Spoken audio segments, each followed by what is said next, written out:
The tranquility that had long prevailed in the small village, nestled at the foot of the Hill of Souls, had recently vanished.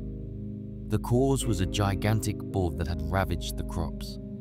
The giant animal, unchallenged, spread destruction and devastation across the fields of the fertile plain. Initially, the locals tried to drive away the massive beast with shouts and rattles, but they were terrified at the sight of it and fled.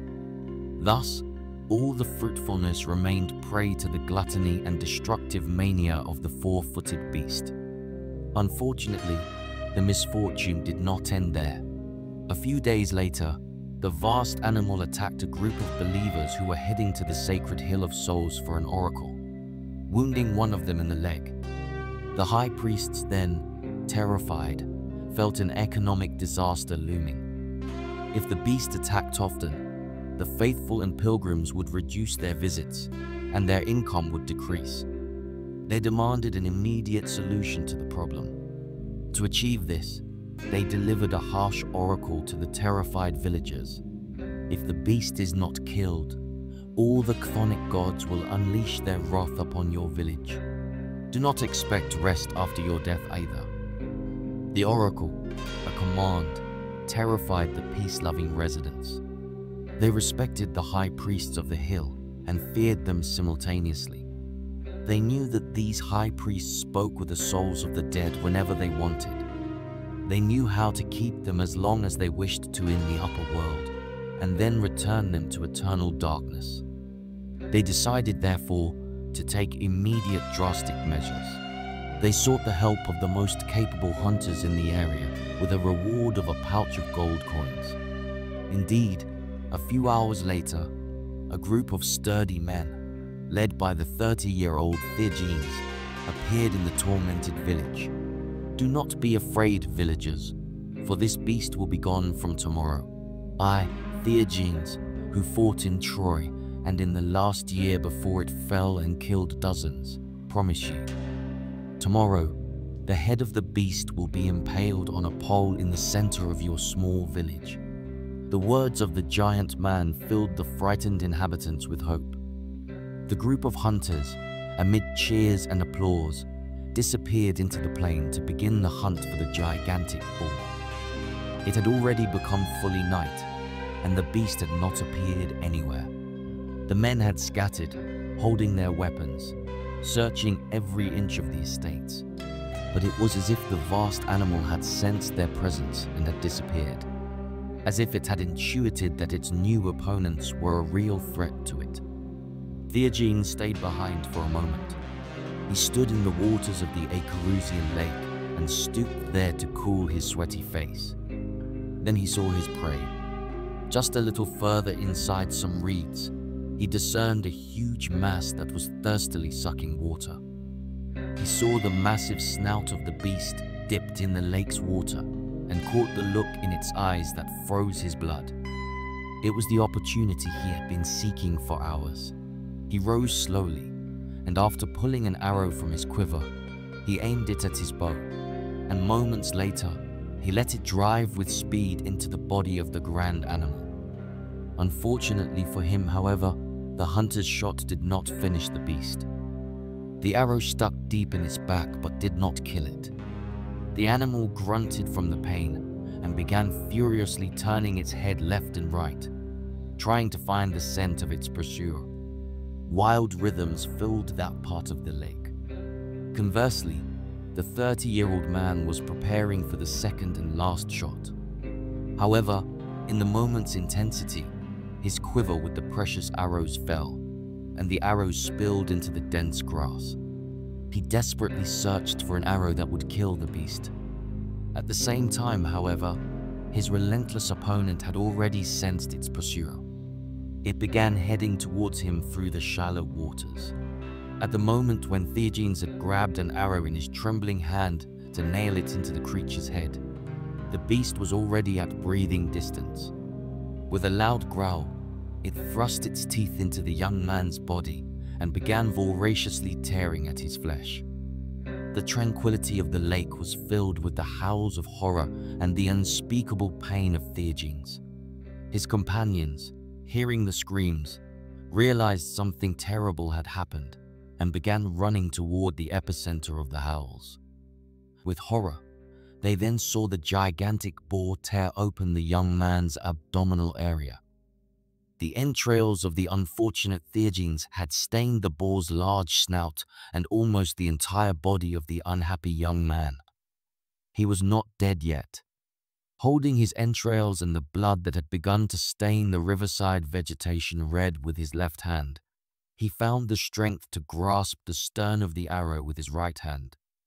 The beast, for a moment, tossed its blood-stained giant head and then died, spewing bloody froth and jets of blood. His companions had reached their friend. "Look at the 3 old women on the opposite side of the lake," he replied with a trembling voice. "How ugly and repulsive they are, and they came for me to take me away."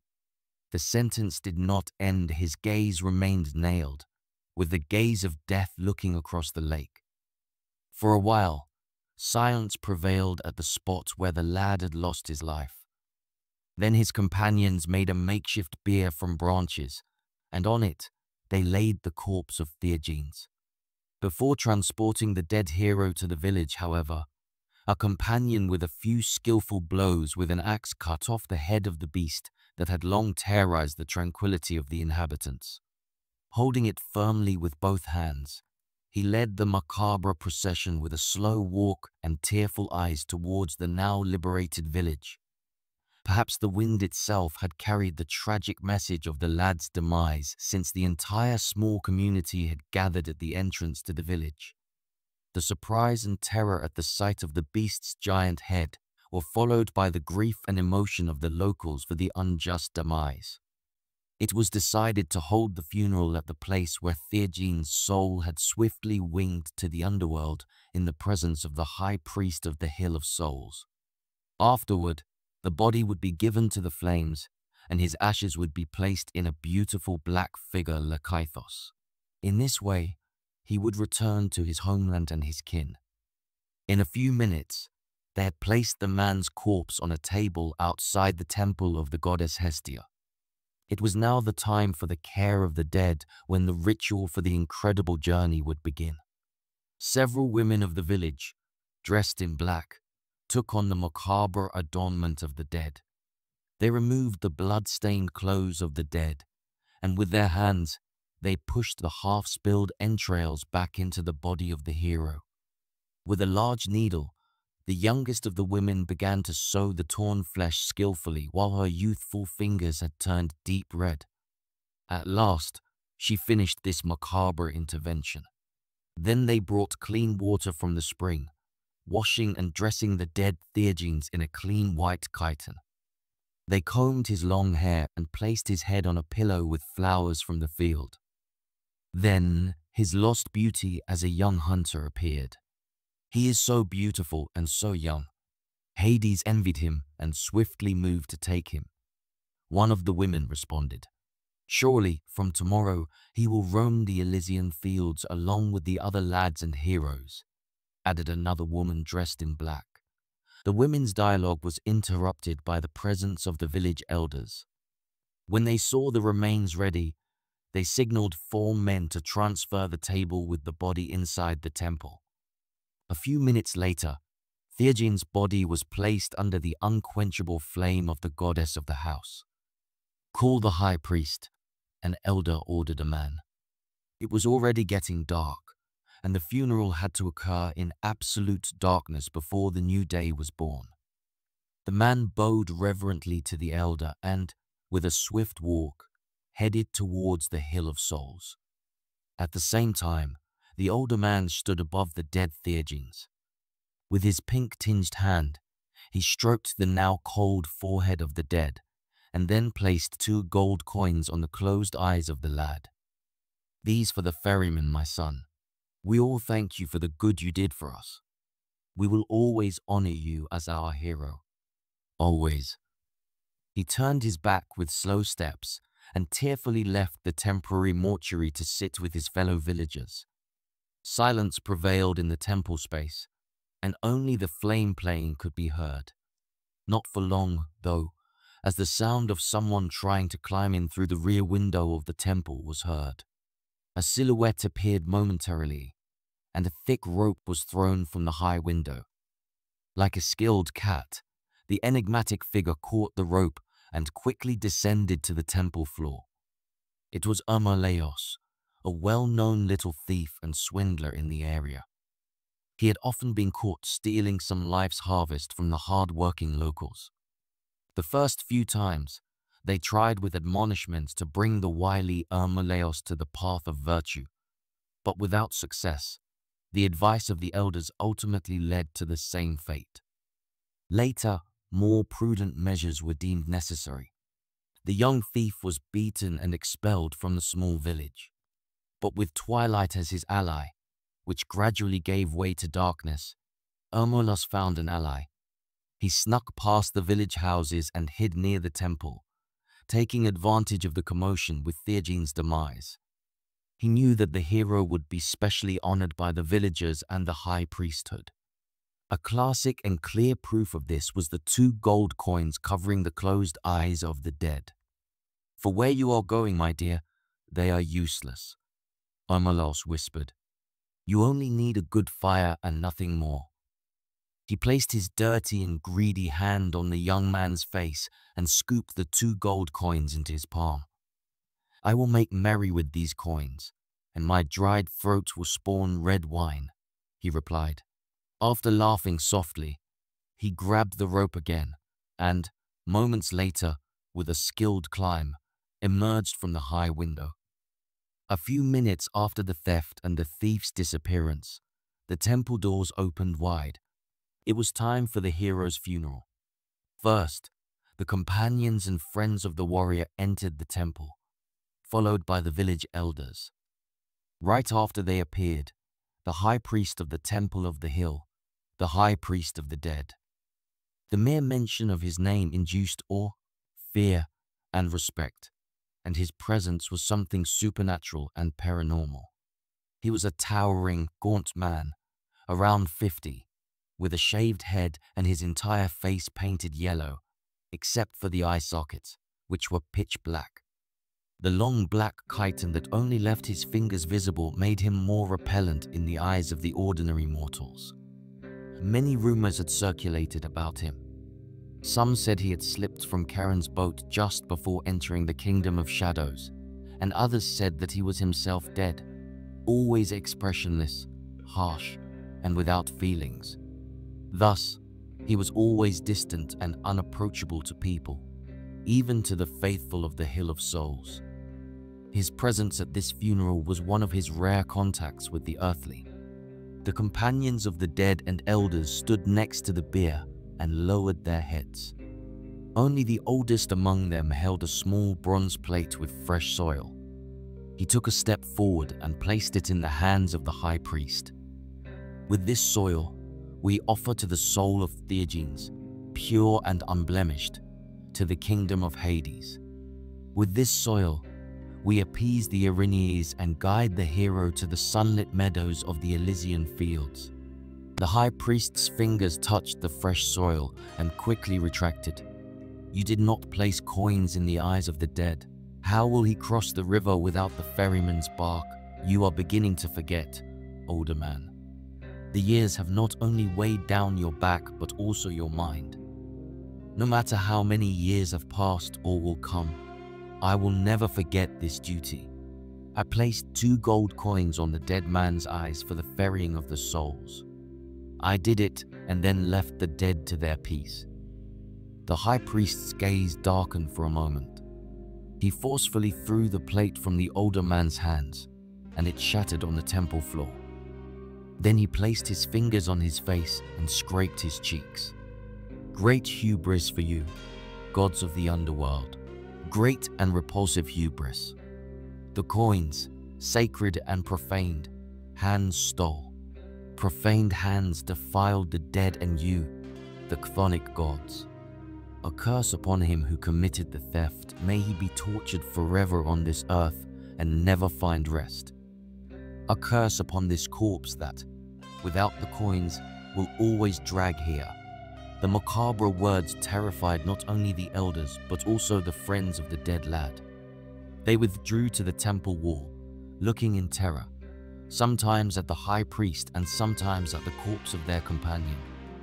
Only the older man, with whatever courage and boldness he had left, knelt, picked up some of the thrown soil, and, with trembling hands, tried to give it to the high priest's hands. Do not condemn this corpse to eternal punishment. It did nothing wrong.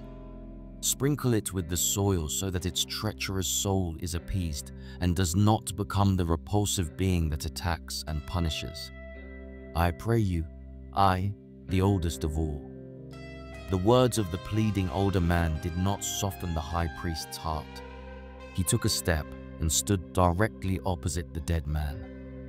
To you, avenging Erinis, I deliver your new charge. I cast a curse that it searches to find the sacrilegious who disrupted this burial. I cast a curse that it becomes your instrument in your chthonic toils until you liberate it. Let the powers of the black soil that melts the flesh of the dead breathe life again into this corpse. Great Hades, my God, give your divine breath. I, your servant, beseech you. Like a bat, he raised his hands, and from the mighty fling of his cloak, the flame of the temple extinguished, and the entire space plunged into darkness and the anxious breaths of those present. The moments that followed were of terror and panic. From one side, the cries and pleas of the elders, and from the other, the curses from the mouths of the companions of the dead. Suddenly, the altar of the goddess was illuminated by a flame that grew stronger and more luminous. Only the attendees of the ceremony and the dead remained in the dance. The high priest had vanished. Only the large black cloak that he wore remained spilled on the ground. See, it is all a trick of the high priesthood to frighten the faithful. Stand up, elder, let us quickly honor our friend and light the pyre to free his treacherous soul. Look, look, his fingers moved. It was not a lie or a play on words. It is real. Look and be a silent, audacious man. One of the elders replied. Indeed, before the astonished eyes of those present, the dead hand came to life. Initially, it was a timid movement of the thumb. But then, as if struck by an electric current, the entire palm came to life. It opened wide, and all the fingers stretched as they recognized that they had been liberated from eternal sleep. Then, this energy seemed to pass quickly through the veins into his entire body. The dead chest suddenly took a breath before the astonished eyes of all. Then the whole body rose from the table upright. Only it no longer resembled the once living Theagenes. The skin on his face was pale. Death had not lifted its hand from his tormented body. The paleness of death was proof that he now commanded that body. Then the liveliness of the eyes that opened again was lost. There were no pupils, just two black beads. The strange creature stepped down from the table, breathing heavily and simultaneously growling. It stood upright and slowly moved its head upwards, beginning to scent the air. Then it approached the people gathered in the temple one by one. It started to scent the aura of each, while the lifeless and soulless eyes investigated the faces. However, no one had the courage nor the audacity to meet the eyes of that otherworldly creature. Their terror had paralyzed them. The dead man grabbed the hand of the eldest. As a user, he held his fingers in his palm, and then, sticking out his tongue, began to lick the joints of the index and thumb like a wild animal. This repulsive scene lasted only a moment. Then he stood upright and, with measured steps, left the temple. This otherworldly hound was now following the scent of the coins. Deep inside his resurrected mind, he knew those coins belonged to him. They were his ticket to eternal rest. A few hundred meters ahead, Leos, holding the coins tightly in his fist, was planning the debaucheries he would spend his loot on. He had already reached the great plain and was now passing, untroubled by the fear of discovery, on the luxury road, when suddenly, as if he felt someone was following him, he stopped and glanced behind him. But there was nothing there except an empty and dark road. His attire became more urgent. The thoughts of spending the coins had given way to the nasty premonition that something was about to happen. He stood again and turned his head back. Then he saw it, and behind him, he saw the shadow of his pursuer. The quick pace now gave way to running.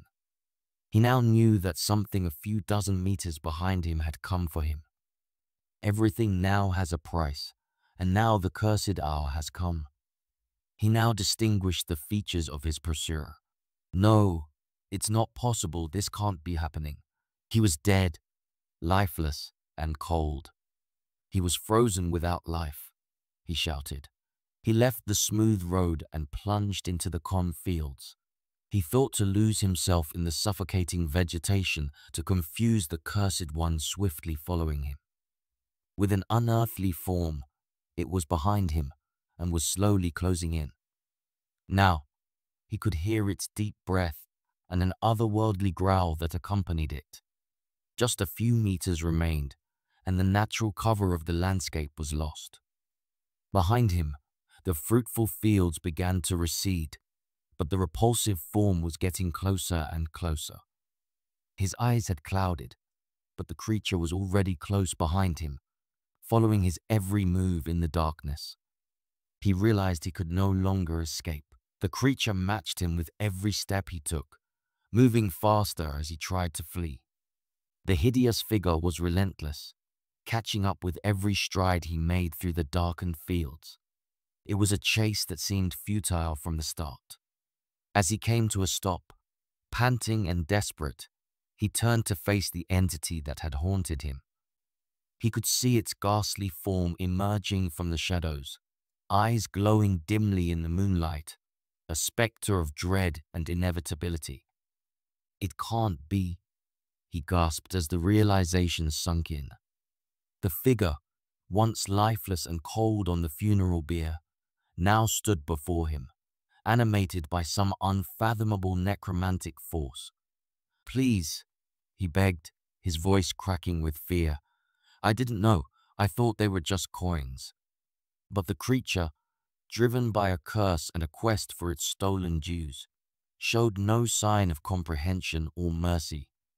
It advanced, its movements stiff yet unrelenting, driven by a singular purpose instilled by the dark ritual to which it had been subjected. Just a few meters remained, and the natural cover of the landscape was lost.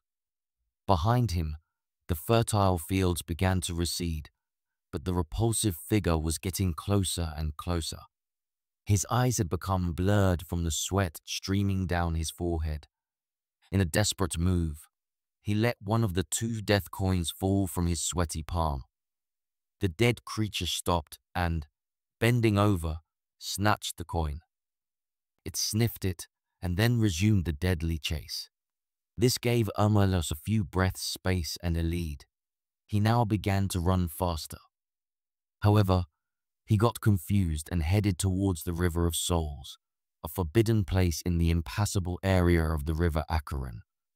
He believed that the monster following him would stop and be afraid to cross the River of the Dead. He was mistaken, though. The distance was now steadily decreasing, and his breaths became heavier. If he stopped, his doom was inevitable. With whatever strength he had left, his legs trembling, he entered the river's murky waters. He would be saved if he could swim with the remnants of his strength and make it to the opposite shore. He turned back and cast a glance at the cursed body chasing him. It had stopped at the river's edge, alternately looking at the water lapping at its feet and the unholy thief. Finally, my luck is smiling. The creature cannot enter the water, he reasoned.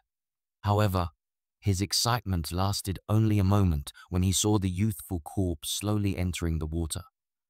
Now he was trapped. Either he would sit to accept his just fate or let the river's current take him. Then his gaze fell on a boat coming towards him. He raised his hand high, showing the gold coin. In front of his salvation, the money no longer had any value. Fortunately for him, the boat approached him. Everything has its price. Everything is sold and bought, he mused. As the corpse reached a breath's distance, Armolaos managed to climb onto the lifeboat. He waited for his relentless pursuer to follow his steps. To his great surprise, however, it remained motionless in the water and began to scream terribly as a layer of mist began to cover it. He was now safe. After taking a few deep breaths, Armolaos sat down in the soaked boat and called out to the boatman coming from the bow, "Take me to the other shore, and I will pay you well." To his great surprise, however, the boatman did not follow his instructions. Instead, he steered the boat more profoundly into the river and the thick fog. The hospitable and safe shore of the river began to recede. "Didn't you hear what I said? I told you to go to the opposite shore. Are you deaf that you are taking me?" The enigmatic boatman, covered in his heavy black and moldy cloak, paid no attention to his words. He only steered the half-rotten boat more deeply into the mist. The sound of the oar in the water broke the absolute calm. "Turn back, I demand you to turn me back to the shore," the man yelled. No answer was given, only that now a river shore began to appear, and the layer of mist thinned. He then saw with horror several black shadows passing by the edge of the water, some quickly and others slowly. Shadows of men and women, old, young, and children, even shadows of infants that prowled by the water's edge. "Where have you brought me? What is this place? Say something, don't you hear me?" The boatman planted his oar into the riverbed and then turned his body towards Armolaos. He stretched out his hand and revealed his deathly and half-rotten palm, while the only thing Armolaos saw as a face was a skull with dead sockets and worms full of disgusting cockroaches coming and going. He opened his ghastly palm wide, and a low voice came from within. "Pay me, otherwise I will drown you in the river. Pay me." If you enjoyed this epic legendary story, please give it a thumbs up and subscribe to the channel for more spine-chilling tales. Don't forget to hit the bell icon to stay updated with our latest videos. I'd love to hear your thoughts, so leave a comment below and share your scary encounters. Also, consider joining the Fear Frequencies community for exclusive perks and early access to new content. Your support helps us create even more thrilling stories. And if you really enjoyed it, please consider leaving a super thanks